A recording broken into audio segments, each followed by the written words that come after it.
Israel seek help and the stigma. On the news this evening, Rivers emergency budget scales second reading in Senate. Lawyers debate role of Rivers Sole Administrator in defending 2025 budget.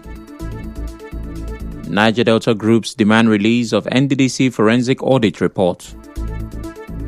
Senate passes harmonized report on tax reform bills. On the foreign scene, Israeli airstrike kills Hamas's Gaza chief, Mohammed Sinwar. I'm Sam Chinedu, and the news continues after the break.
The 1.48 trillion naira Rivers State emergency budget today scales second reading on the floor of the Senate.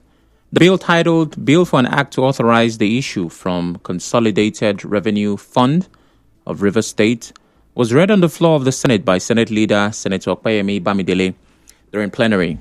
A breakdown of the proposed spending plan showed that 120.8 billion naira is for debt servicing, 287.3 billion naira is for recurrent non-debt expenditure, and 1.07 trillion for capital expenditure.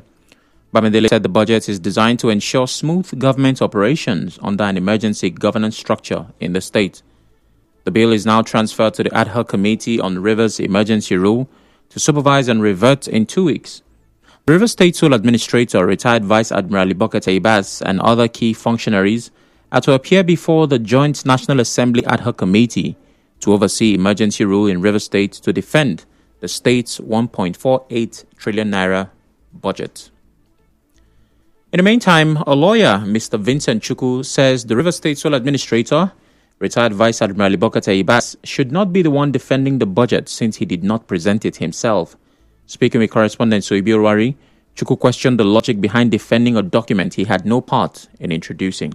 Another person cannot make or present a budget and you go to defend. It's not in line with the principles of passage of an appropriation act, although it is under a state of emergency. So there is no clear law. The constitution is not invoked as in what is required. It is illegal. It is not the president that ought to have presented that budget. It is the sole administrator because he is the one now defending. So why not the president defend the budget since he presented it? So it is not even the president that ought to actually present that budget, because if the president does, that would mean it is the president that should go and defend it and not the sole administrator. But another lawyer, Chineke Williams Wombodo, believes the key issue is not who presented the budget, but who prepared it. He maintained that the focus should be on the content and origin of the budget, not the presenter. The president acted through the sole administrator. The sole administrator was the one here on ground who compiled the information for the budget. He is the one who has given the president the information that was compiled into what the president has submitted. It is the responsibility of the sole administrator who is on ground here to assess things, to collate those information. And if he did collate the information and handed them over to the president, it's only natural and logical that he appears before the National Assembly to defend it.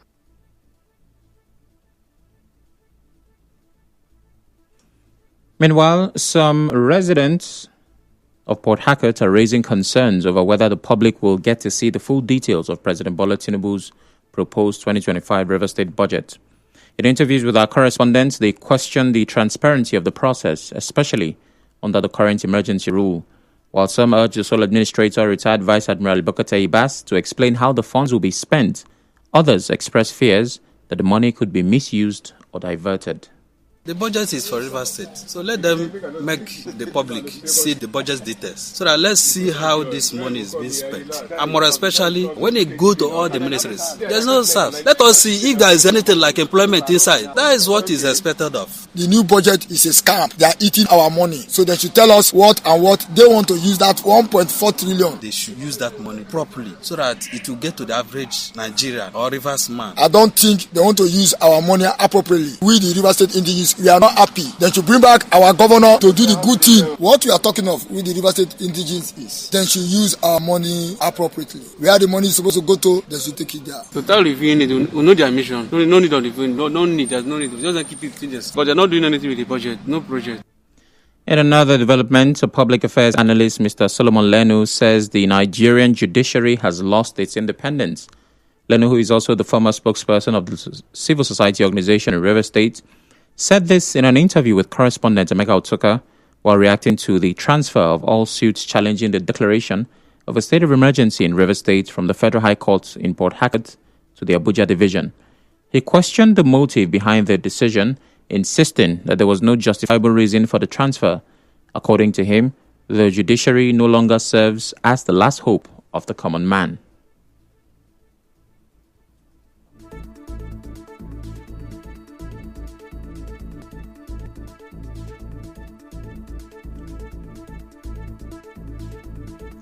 Mr. Lenu expressed doubt that the plaintiff would get justice due to the alleged interference of the executive arms of government.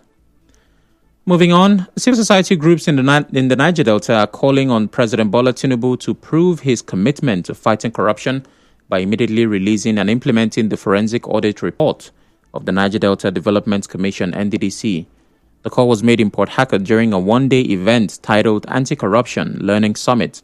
Speaking at the event, Executive Director of We the People, Ken Henshaw, criticized Niger Delta citizens for not taking stronger collective action to hold the government accountable. That despite that, the presidency has not felt it necessary to make public the report of forensic audit of the NDDC. If that report contained that much malfeasance, that much stealing, that much criminality, why is it not published? Why is it not made one to the government, but also to the citizens, in recognition of the fact that in the long run, this is money belonging to the 40 million people in the Niger Delta region been stolen, and the people have not gone to court, have not done any protests, they have not written any petition demanding that those who stole their money be made public. And that for me is shocking. And that's why I put the blame squarely on the people of the Niger Delta region. I think as civil society we have done enough talking. On his part, civil society leader Celestine Akpobari revealed that in the coming weeks, citizens will be mobilized to the National Assembly to demand full implementation of the audit findings.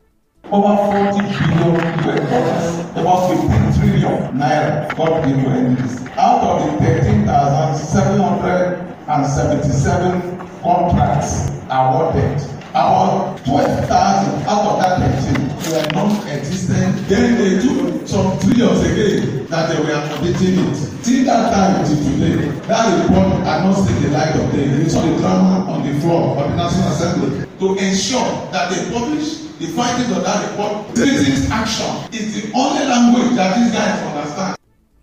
Correspondent Soebio Ruwari reports that Program Coordinator of Social Action, Isaac Bolti, said the summit aimed to strengthen collaboration between stakeholders and key institutions to tackle corruption in the region. The essence of the summit is to review past anti-corruption efforts by stakeholders in the Niger Delta and to extract and extract some lessons that can form basis for future sustainable engagement around corruption issues. Accountability in their various spheres across the country. Can people begin to take up issues, for instance, the constituency project issue? Can they begin to take it up, monitor? Can they begin to make use of tools like the beneficial ownership register to track beneficial owners of companies that were awarded contracts and failed to do them? Can they begin to make use of the BPP structure? Recall that in 2021, under former President Muhammadu Buhari, the NDDC audit report was submitted with promises to address the issues it exposed. A promise yet to be fulfilled. Still to come, Senate passes harmonized report on tax reform bills. Stay tuned.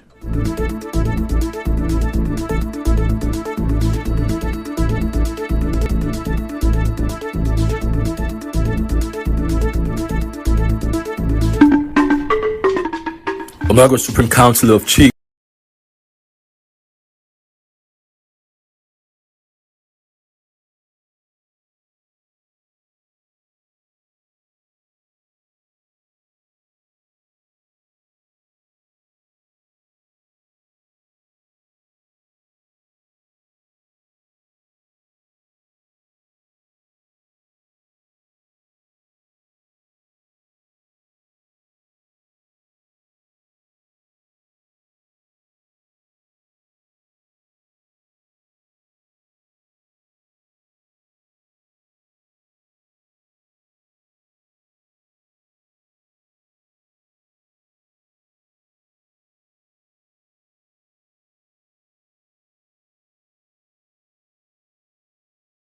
Welcome back. A security consultant, Ukechi Smith Dibia, says the Tinubu administration's efforts to tackle insecurity, particularly in the northeast and north central regions, have not produced meaningful results. Speaking with correspondent Emeka Otuka while assessing President Tinubu's 2 years in office, Smith Dibia warned that Nigeria is gradually returning to the level of insecurity witnessed in 2014 and 2015 when insurgents controlled parts of the country. He said the recent outcry by the governors of Borno and Benue states over rising insecurity in their states is a clear sign of the worsening situation.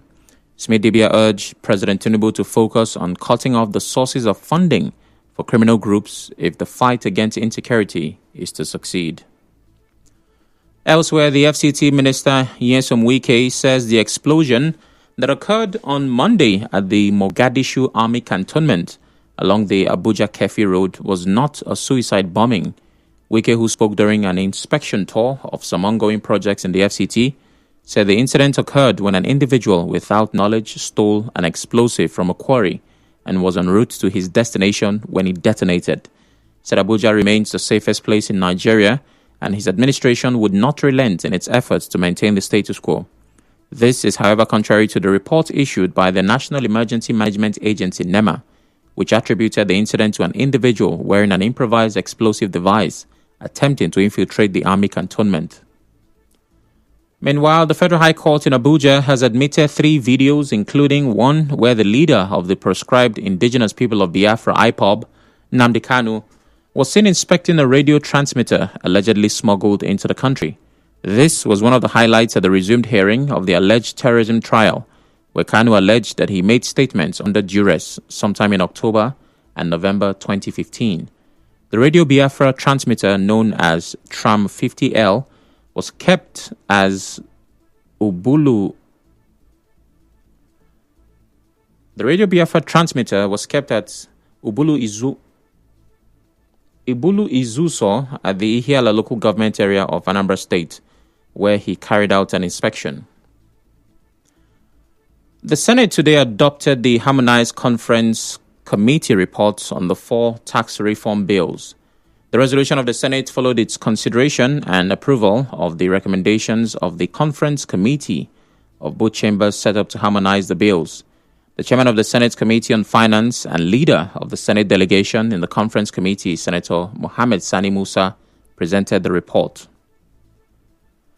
In other news, the sole administrator of Akukutoro local government area, Dr. Taminotoye George Peters, has reaffirmed his administration's commitment to prioritizing the development, education, and welfare of children in the area. Dr. Peters made this promise during the March Past Parade activities to celebrate this year's Children's Day program at the Abonima Stadium. The sole administrator, represented by his wife, Beatrice George Peters, encourage children to focus and be determined to be great ambassadors of their families and the local government area. Children's Day is not just a day of celebration. It is a strong reminder of our collective responsibility to nurture, protect, educate, and empower you to become responsible citizens and great ambassadors of our land. It is a time to reflect on your right to quality education, good health, safety, love, and a nurturing environment. I assure you that the present leadership of Akuku Toru local government is committed to your well-being and development. Mrs. George Peters, while addressing the children during the school's March Past ceremony, also urged stakeholders to live up to their responsibilities in ensuring that they double their efforts in catering to their wards. To our beloved parents, teachers, guardians, and community leaders, we urge you to never relent in your role as caregivers, mentors. Let us work hand in hand to keep our children safe from abusive exploitation and neglect. Instill in them the values of discipline, respect, hard work, and love for one another. To you, my dear children, I say dream big. Read your books, obey your parents and teachers, be proud of your roots, and believe in yourselves. You're not too young to start shaping the future of Akuku Toru. Correspondent Soibi Oruwari reports that Mrs. Beatrice George Peters, during the fun-filled event, also gifted children who attended the children's party prizes were awarded to outstanding schools during the parade of the various schools in the local government area. On the international scene, Israel's Prime Minister Benjamin Netanyahu says its military has killed Hamas's Gaza chief Mohammed Sinwar, one of its most wanted men and the brother of the group's late leader, Yahya Sinwar. Mohammed Sinwar was a target of a massive Israeli strike on the courtyard and surrounding area of the European hospital in the southern city of Khan Yunis on the 13th of May, which the Israeli military said destroyed Hamas's underground infrastructure there. Gaza's Hamas-run civil defense agency said that 28 people were killed. Hamas itself has neither confirmed nor denied Sinwar's death. Yahya Sinwar, mastermind of the 7 October 2023 attack on Israel, was killed by Israeli troops last October.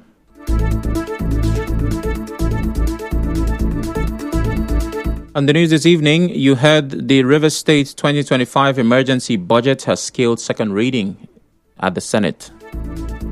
Lawyers have debated the role of Rivers Sole Administrator in defending the 2025 budget. Niger Delta civil society groups are demanding the release of NDDC forensic audit report. The Senate has passed the harmonized report on tax reform bills. And on the foreign scene, Israel Prime Minister says Hamas's Gaza chief Mohammed Sinwar has been killed. The news was edited by Martha Okere.